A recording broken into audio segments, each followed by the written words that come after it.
House of Rules. I live in a house of rules. I should explain. I moved here 3 months ago, flat number 27. The flat was a repossession. I never met the previous owner, and to date know him only from the post I received in his name. I could make up stories of him vanishing or his screams being heard in the darkness one night. I could make exaggerated claims about all of this. But this is not a work of fiction, nor is it written to entertain. I had just got a new job, a promotion I waited years for. This was meant to be the next step to greater things, but I needed to move quickly to save on the long drive each day. When I found this place, I was overjoyed.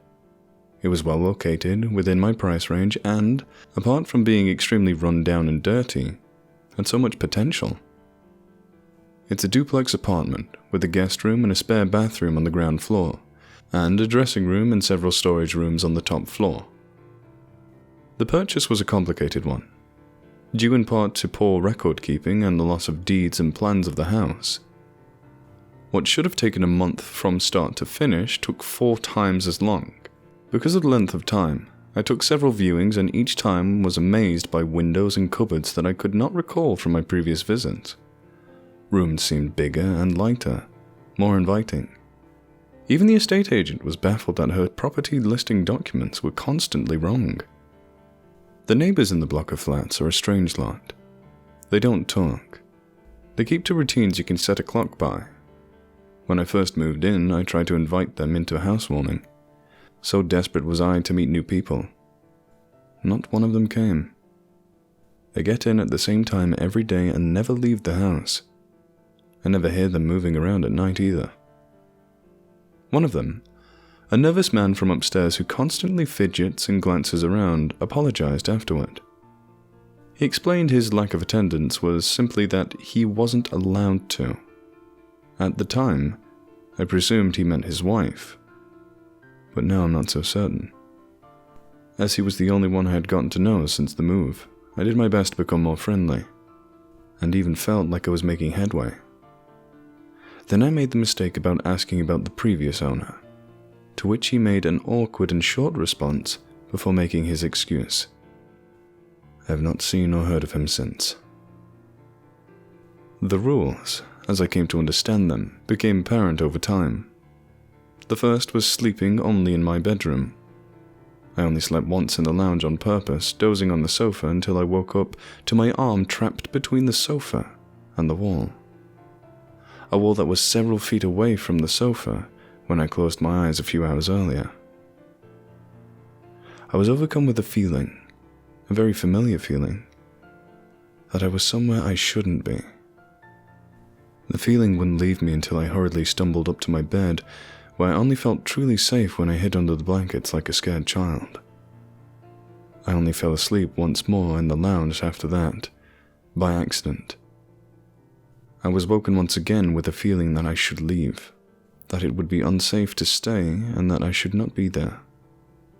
This time, however, a sweater I had left across the room on a radiator was tied around my neck and pulled tightly enough to leave a striking mark on my throat. The rule of sleeping only in my bedroom stands alongside others. Countless others. I learned that I should clean up my dishes immediately. When I stepped out of the kitchen after depositing my plate, I sat down on a safety pin that was jutting out at the back of the sofa. I learned to take showers that weren't too long when the water suddenly turned scalding hot and remained so no matter how much I desperately tried to turn it off. And then was inexplicably normal temperature when I tried it moments later. I learned that I must hoover and keep the place tidy, that I must not waste electricity, and no matter what noise I hear at night, I should never, ever explore. Another rule is guests are not welcome. The last time I had a guest, it was a friend who invited themselves. Despite my concerns that I could not air down for the weekend by making arguments to come and see me until I relented. How could I not? I spent the entire time terrified for their safety and pretty much drove them away with my strange behavior accordingly. But there were no events. Such things made me bold and I began to relax. I stayed awake until late, played music at night, and did whatever I wanted. Even going so far as feeling like I had triumphed as the house remained meekly quiet. It was almost immediately after they left that I first noticed the headache and nausea, which got worse and worse as the gas leak continued. I only just made it out before I succumbed. I have so many things I could tell you. Example after example. I don't know where to begin. I need you to look past your skepticism and see that this is real, that this is more than coincidence. This is more than just child's play haunting. I'm not being haunted. I'm being ruled. The rules are only a part of it. They're the part I play. The rest is done without me, and not only that, but done around me. The walls shift, doors open some days but won't the next. The number of windows in my bedroom increased one by one over consecutive nights, and then there was only one again. There is a cupboard at the top of my stairs that changes in size quite regularly. One of the most terrifying experiences of my life was when I opened it and saw that it went back several meters more than I remembered. When I walked in, somehow the door shut behind me and I groped in the dark, silently reaching out for the wall I knew must be there, yet my fingers only touched air. I do not know how long I fumbled in the dark, but it was only as my panic attack rose that my shaking fingers found the wooden door. Have you ever woken up in a room with a chair sitting at the end of your bed? A chair that came from the dining room. The dining room that is down a flight of stairs and along a hallway. Have you ever walked into a room and seen a storage cupboard that was not there before?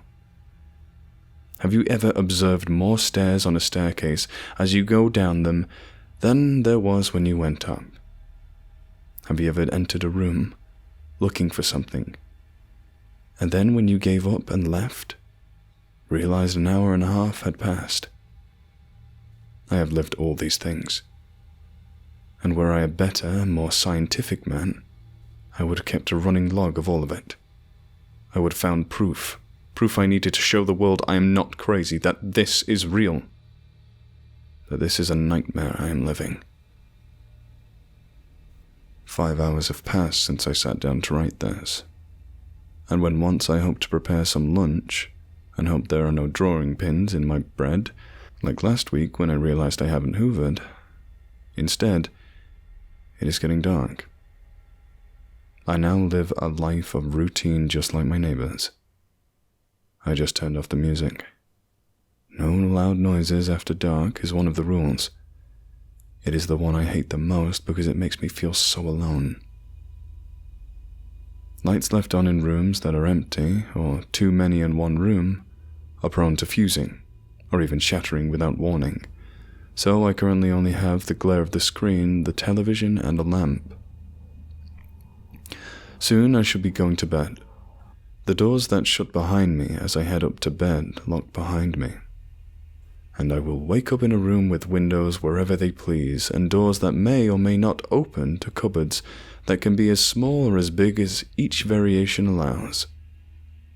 The television in the room I am in has a satellite connection, and with it countless channels. Right now, all are a fuzz of static, except for National Geographic, so I am forced to listen to a documentary on carnivorous plants as I type. I try not to dwell on the exhaustion of a beetle on the screen as it tries in vain to escape from the prison that will soon digest it. The remote does not appear to work. It took my pulling the plug from the socket to turn it off just a moment ago, and even that I was loath to do so, for the fear that it might stay or have never left me, and I knew that if those images had continued when I pulled the plug, I would have screamed myself into madness. I could push the neighbors to talk more. I could rebel against the rules. I could start a fire and torch the whole building. But truly, I just want to get by. I get the feeling that up until now I have simply been coached like a dog to do what is required of me. I feel like the punishments could get a lot worse. The occasional demonstration of strength, the enforcement of the rules, and the occasional mild punishment when I transgress, like one tap on the nose for a dog that misbehaves. That is what I hope for when I behave. Stepping out of line only causes me harm and fear. It is only out of fear and reference to my own human dignity that I do not explain here what happens when the house feels it really needs to punish. Needless to say, the scar will be with me the rest of my life. Which brings us to here. I cannot go on. I took the decision to write this with the remaining fight I still have left in me, to at least ask for help. I cannot do it over the phone. I cannot write a letter. My only hope is to write it into a story conspicuous and without the details that might draw attention to the content. All I can hope is that someone sees enough to spot my cry for help, that they find a way to contact me where I can get the lifeline I need to escape. I cannot ask directly. It's too risky. Besides, any form of open rebellion has been snuffed out of me with pain, suffering, and terror. I fear for my safety, for my punishment for breaking the rules. I'm surprised that it is being allowed to even get this far. In over 1,000 words I have written, there hasn't been a single power cut or computer error that has lost everything. Perhaps there is still hope. But the truth is, I'm scared. Scared of what touched my face in my sleep the night before last, after I accidentally left a tap running, clutching firmly the bruises on my cheek that still remain. I'm scared of what left a pair of scissors in my slippers, of what power moves wooden doors and plaster walls, seemingly at a whim. Most of all, I'm scared that by writing this, I may wake up in a tiny room with no doors or windows, a room that grows smaller every time I blink.